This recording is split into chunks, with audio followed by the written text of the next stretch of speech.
Tata consultancy services সম্প্রতি আচমকা এক বড় মাপের কর্মী ছাঁটাইয়ের সিদ্ধান্ত নিয়েছে, যা ভারতের তথ্যপ্রযুক্তি ক্ষেত্রকে রীতিমতো আলোড়িত করেছে।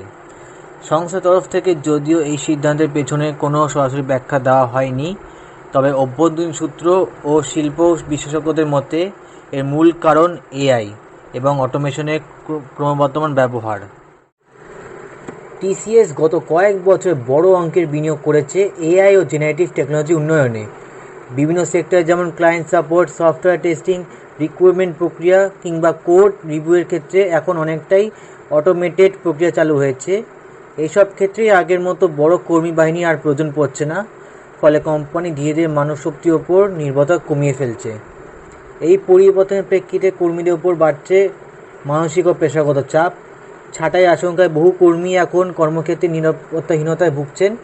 অতিরিক্ত কাজ, দ্রুত আপস্কিলিংয়ের চাপ, টার্গেট অর্জনের জন্য বাড়তি সময় দেওয়া ইত্যাদি এখন অনেকের দৈনন্দিন বাস্তবতা।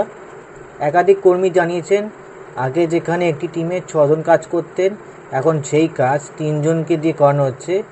এতে কাজের পরিমাণ দ্বিগুণ বেড়েছে, অথচ বেতন বা স্বীকৃতি তেমন বাড়েনি। বিশেষজ্ঞরা বলছেন, এই পরিস্থিতি একটি সাইলেন্ট ক্রাইসিসের ইঙ্গিত দিচ্ছে।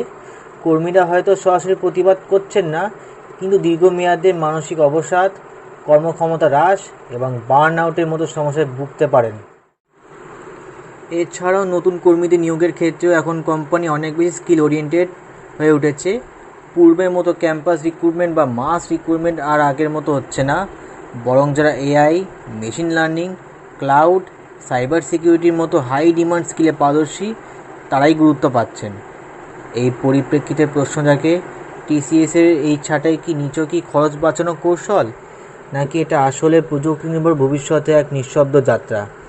আর সেই যাত্রার মূল বলি হতে চলেছেন কি না সাধারণ আইটি কর্মীরা?